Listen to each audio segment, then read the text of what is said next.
What are you doing to that machine? You're installing a card skimmer. I'm testing it. I own this bank. You own this bank? Right. I'm calling the police. Ma'am, I'm the CEO. This is my property. Sir, step away from the ATM immediately. Hands where I can see them. Officer, there's been a misunderstanding. I'm Terrell Washington. Hands behind your back, now. That was Officer Tommy Brooks, badge number 5192, with 11 years on the Riverside Police Department, arresting Terrell Washington outside the flagship branch of Washington Capital Bank on Saturday morning, March 8, 2025, at 7:23 a.m. Brooks thought he'd caught a criminal tampering with an ATM after a concerned citizen reported suspicious activity. What he'd actually done was handcuff the founder and CEO of a $2.3 billion regional bank who was personally testing a new cryptocurrency-enabled ATM before the public launch, arrest him in front of security cameras that he himself had installed, and trigger a chain of events that would cost the city an $850,000 police contract, end Brooks's career, expose Linda Patterson's pattern of filing false reports against black residents, and result in a $1.8 million settlement that would become a case study in how racial profiling destroys lives and careers. What they didn't know was that Terrell Washington had built his bank from a single branch in a strip mall to 47 locations across 3 states, that he was known for personally testing every customer-facing technology before rollout, that the tampering they were accusing him of was literally quality assurance on a $180,000 machine he'd approved the purchase of, and that every second of their interaction was being recorded by 6 security cameras, uploaded in real time to servers that his IT director was monitoring from home, with timestamps that would prove he'd been violating 0 laws while they violated all of his civil rights. Before we go further, what city or country are you watching from? Drop it in the comments. We love seeing where you're tuning in from. If you believe building a successful business while black shouldn't result in being arrested on your own property, then like this video and subscribe. Terrell Washington was 45 years old and had spent 15 years building Washington Capital Bank into one of the most successful minority-owned financial institutions in the region. He'd started in 2010 with a $500,000 loan and a single branch in a strip mall in Riverside's historically black neighborhood, back when most traditional banks had abandoned the area after the 2008 financial crisis.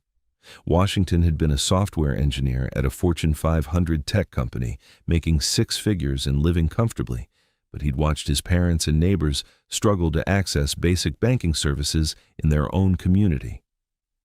Predatory check-cashing stores charged 15% fees. Payday lenders trapped people in debt cycles. Families couldn't get mortgages or small business loans.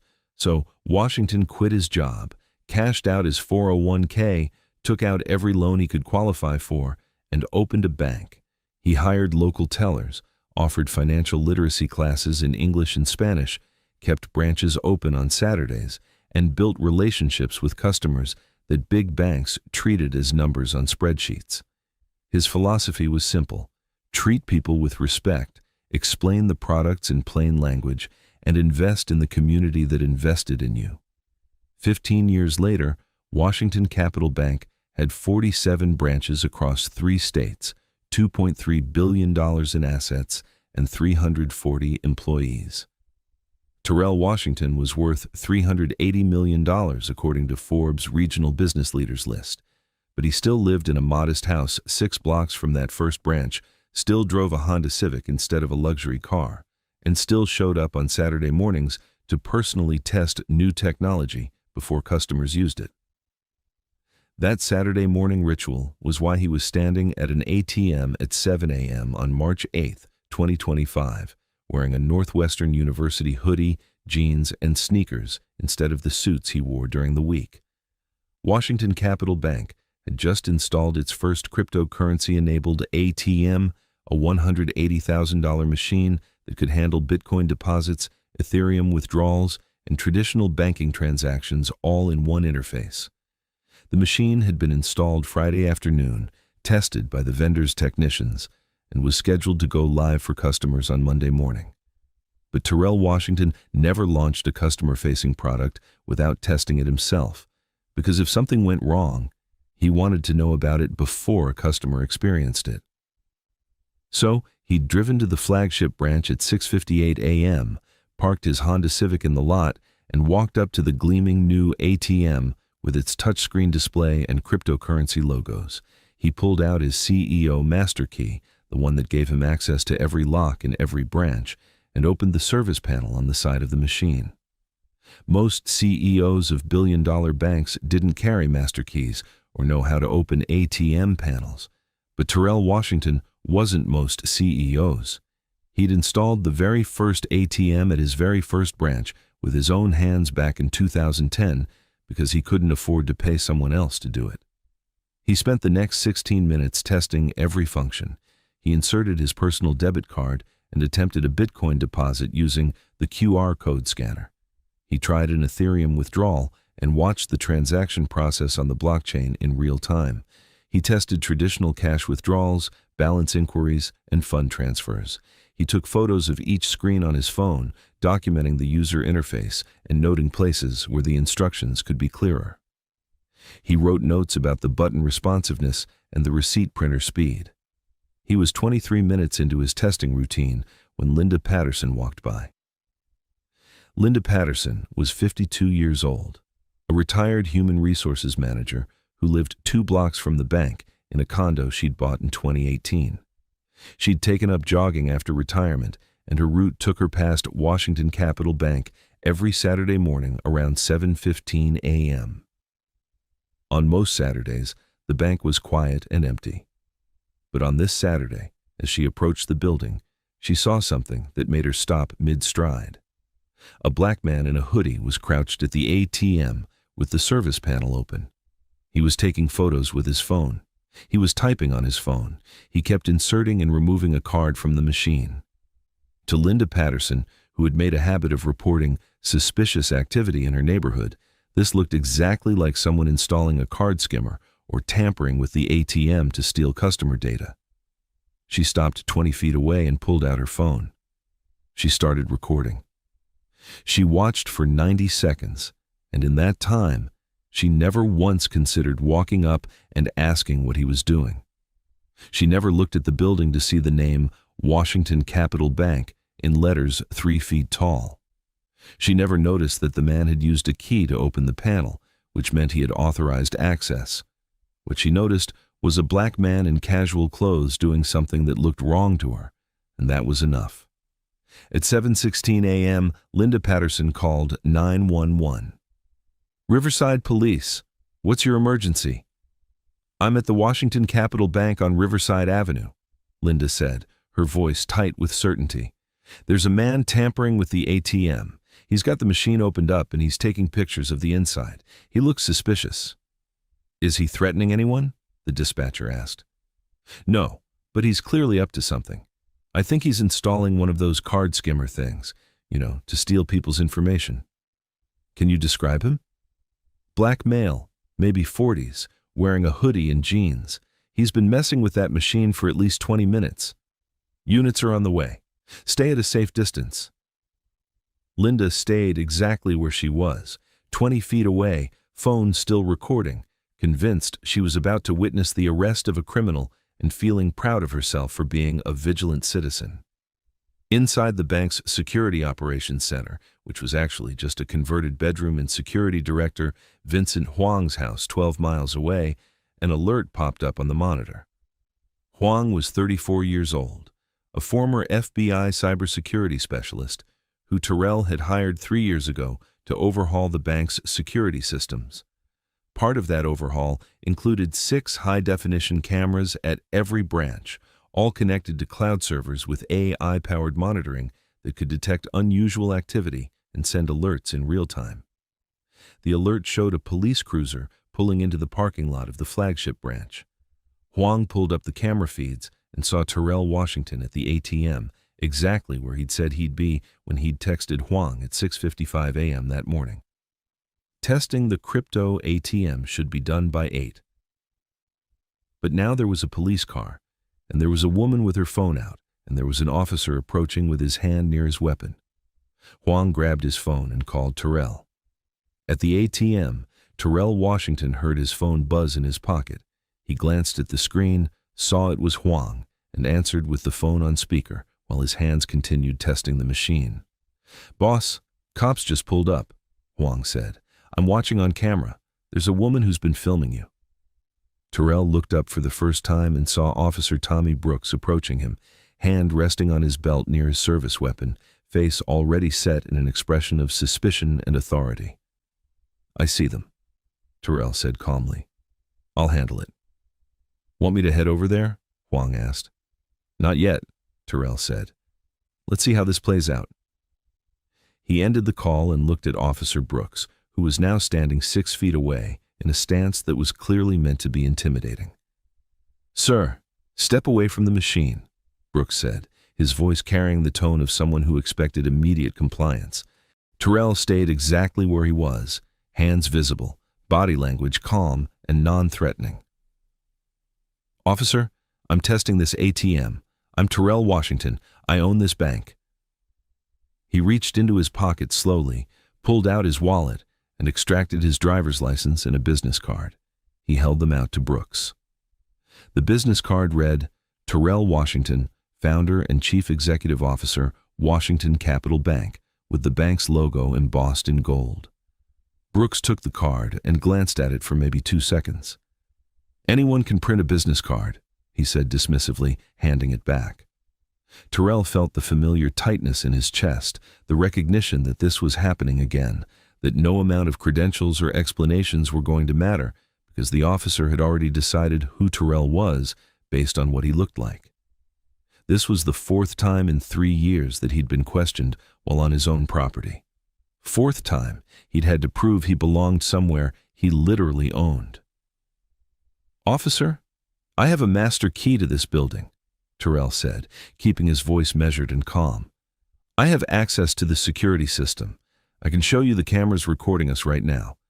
My security director is watching this conversation from his monitoring station. If you'd like to verify who I am, you can call the bank's main number, which is on that business card, and speak to—" "Turn around," Brooks interrupted. "Hands behind your back." "On what grounds?" Terrell asked, and he could hear his own voice rising slightly despite his efforts to stay calm. "I'm on my own property. I've identified myself. I've offered multiple forms of verification. What law am I breaking?" That's when Linda Patterson decided to interject. She walked closer, phone still raised and recording. "I saw him opening the machine," she announced loudly enough for the camera to pick up. "He's installing a card skimmer. He's stealing card data." Terrell turned to look at her for the first time. "Ma'am, I literally approved the purchase of this machine. I'm the CEO of this bank. That's my name on the building right behind you." Linda's face flushed. "How was I supposed to know that? You're dressed like... She gestured at his hoodie and jeans. "Like you're up to no good." "Like I'm testing equipment on a Saturday morning," Terrell said, "which is exactly what I'm doing." Brooks took a step closer to Terrell. "I'm not going to ask again. Hands behind your back. Now." Terrell looked at the officer and made a calculation. He could refuse and escalate this into a physical confrontation. He could demand to speak to a supervisor. He could invoke his rights and refuse to comply. Or he could let this play out, let the cameras record everything, and deal with it through proper channels afterward. He thought about the 6 high-definition cameras recording from multiple angles. He thought about Vincent Huang watching in real time. He thought about the ATM screen behind him that still showed, "Welcome, Mr. Washington, CEO access," from his last login. He put his hands behind his back. Officer Tommy Brooks pulled out his handcuffs and secured them around Terrell Washington's wrists at 7:23 a.m. on March 8, 2025. The CEO of a $2.3 billion bank was now standing in handcuffs in front of his own building, while a woman who had made 8 false police reports in 18 months stood nearby recording the whole thing on her phone. That's when branch manager Sofia Torres arrived. Torres was 41 years old and had worked for Washington Capital Bank for 8 years, starting as a teller and working her way up to managing the flagship branch. She'd gotten an alert on her phone from the security system the same alert that had gone to Huang, showing police activity at her branch. She lived 15 minutes away and had driven over immediately, still in sweatpants and a t-shirt, to see what was happening. What she saw when she pulled into the parking lot made her heart stop. Her boss, the man who had promoted her twice and trusted her to run his most important branch, was in handcuffs. She jumped out of her car and ran toward the scene. "Officer! Officer, wait! That's Mr. Washington. He owns this bank." Brooks turned to her with a look of annoyance. "Step back, ma'am." "I'm the branch manager," Torres said, slightly out of breath. "That's our CEO. He's here every Saturday testing new equipment before we open. He's supposed to be here. He has every right to be here. This is his property." "I said step back," Brooks repeated, more forcefully this time. Torres pulled out her phone and opened the bank's website. She turned the screen toward Brooks, showing the About Us page with a professional photo of Terrell Washington in a suit under the heading Founder and Chief Executive Officer. "Look, that's him. Same person. He owns this bank." Brooks barely glanced at the screen. Anyone can pull up a website. "Check the security cameras then," Torres said, frustration creeping into her voice. "Every interaction you've had has been recorded. You can see him using a master key. You can see him logging into the ATM with CEO credentials. Call the police chief. Call anyone. But you need to take those handcuffs off right now because you're arresting an innocent man." Brooks's jaw tightened. He didn't like being challenged, especially not by civilians, and especially not when he'd already committed to an arrest. But Torres's certainty was making him doubt himself just slightly, and that doubt was visible in the way his eyes shifted between Terrell, the website photo, and the bank building behind them. That's when Vincent Huang arrived. Huang had watched the situation deteriorate on camera, had seen Terrell get handcuffed, and had immediately driven to the branch. He pulled into the parking lot in his Tesla and stepped out wearing jeans and a company polo shirt with Washington Capital Bank Security Director embroidered on the chest. "Officer Brooks?" Huang said, reading the nameplate on the officer's uniform as he approached. "I'm Vincent Huang, Director of Security for Washington Capital Bank. I need to show you something." He pulled out his tablet and opened the security camera application. 6 different camera angles appeared on the screen, all showing the same scene from different perspectives. Brooks could see himself on camera. He could see Terrell at the ATM. He could see Linda Patterson watching from 20 feet away. And most importantly, he could see the timestamp starting at 6:58 a.m., showing Terrell arriving, using a key to open the service panel and systematically testing the machine. "This is live footage from our security system," Huang said. "I've been watching the entire interaction.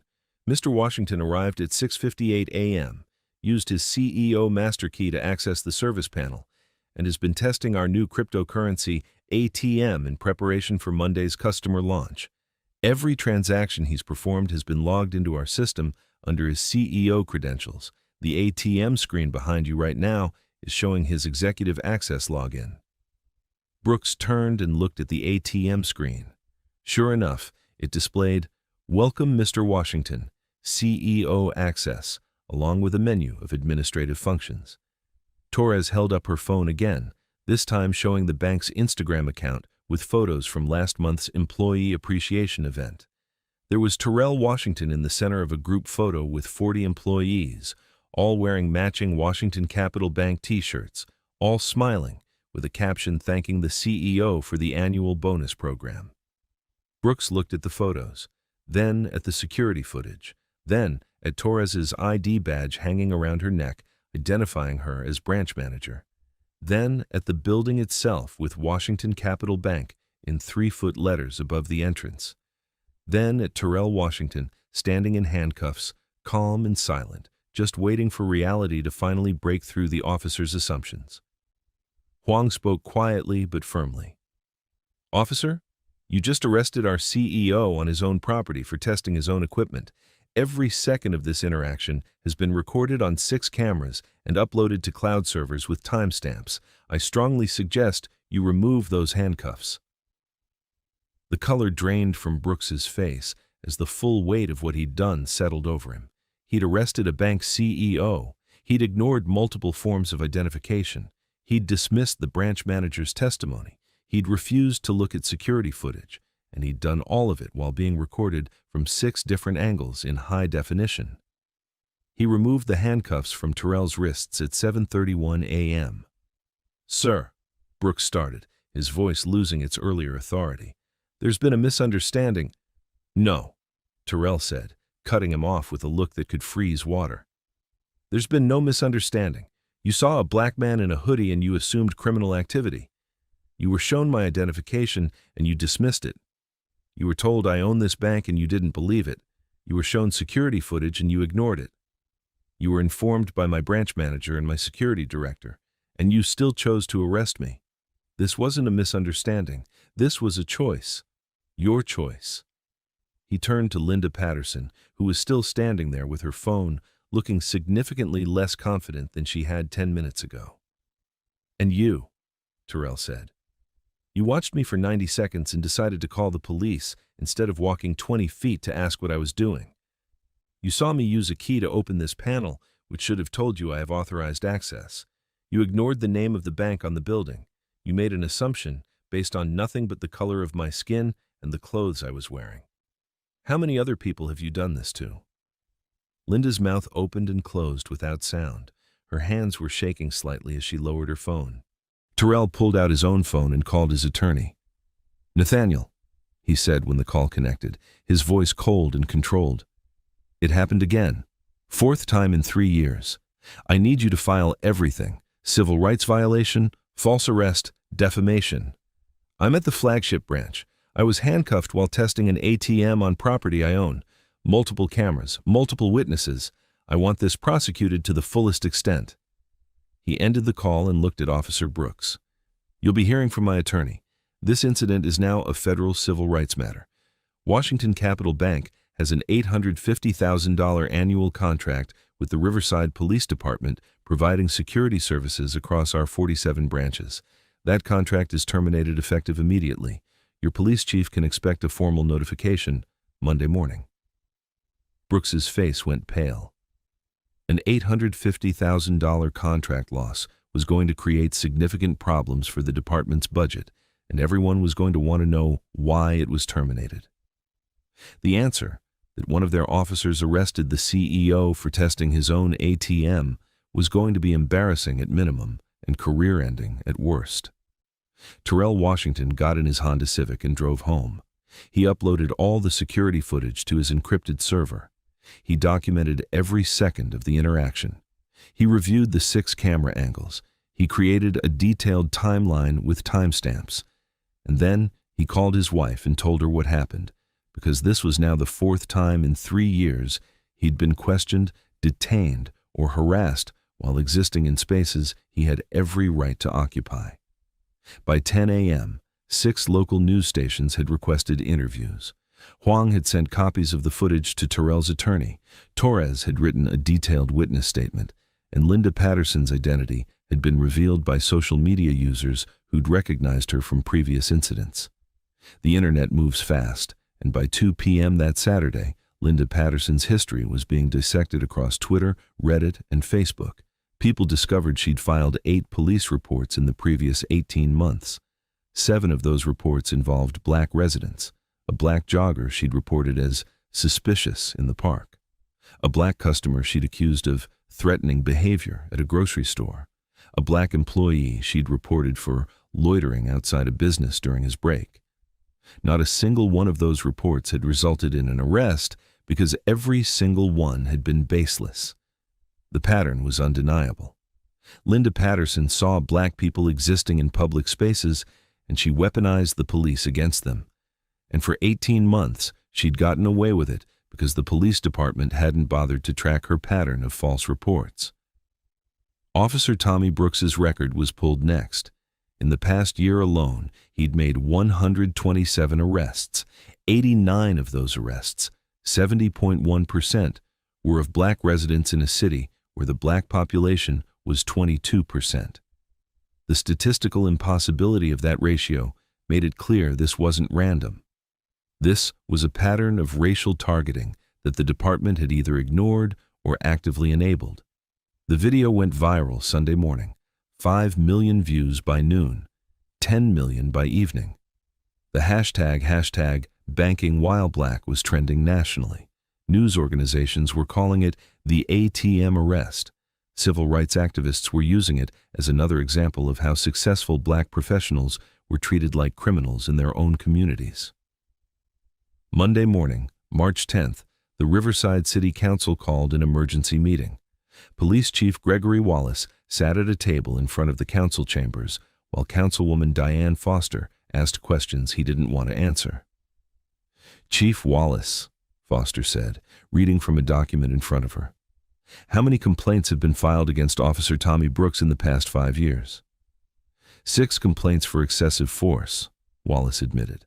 "And how many of those complaints were investigated?" "All of them were reviewed internally." "That's not what I asked. How many were investigated? How many resulted in discipline?" Wallace shifted in his seat. "None resulted in formal discipline. The complaints were determined to be within policy." "Within policy," Foster repeated. "So according to your department, arresting a bank CEO for testing his own ATM is within policy? Ignoring identification is within policy?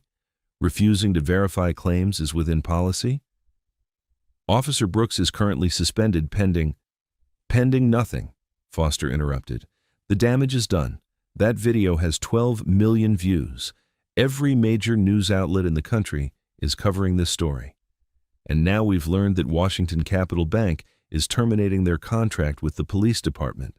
That's $850,000 in annual revenue we just lost. Do you know how many officers we're going to have to cut from the budget to make up that shortfall?" Wallace had no answer. Terrell Washington didn't attend the city council meeting. He was meeting with Nathaniel Pierce, his attorney, reviewing the civil rights lawsuit they were filing against the city, the police department, and Officer Tommy Brooks personally.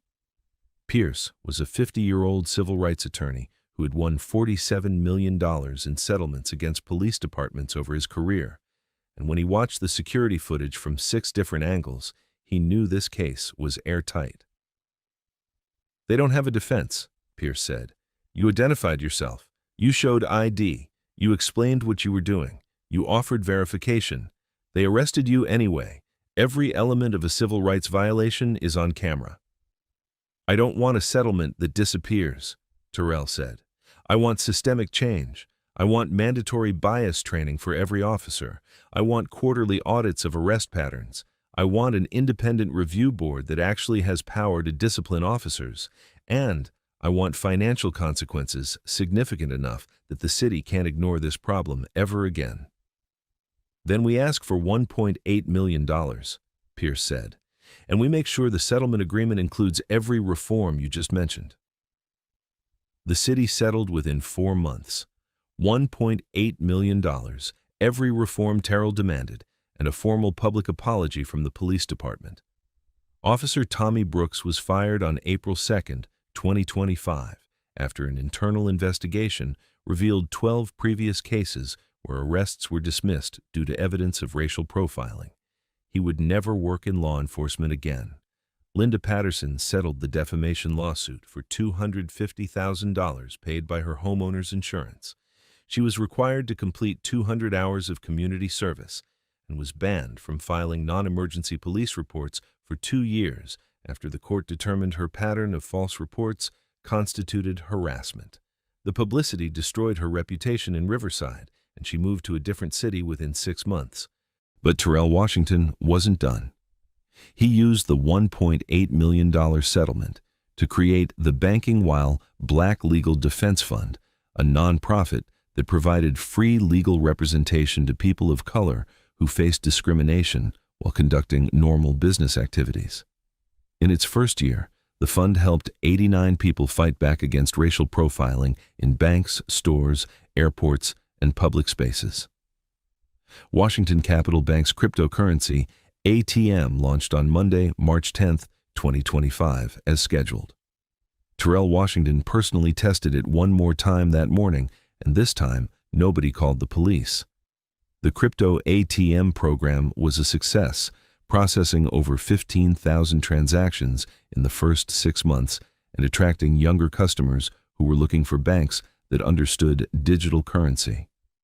6 months after the incident, the Riverside Police Department's complaint rate had decreased by 40% following the implementation of mandatory bias training and quarterly arrest audits.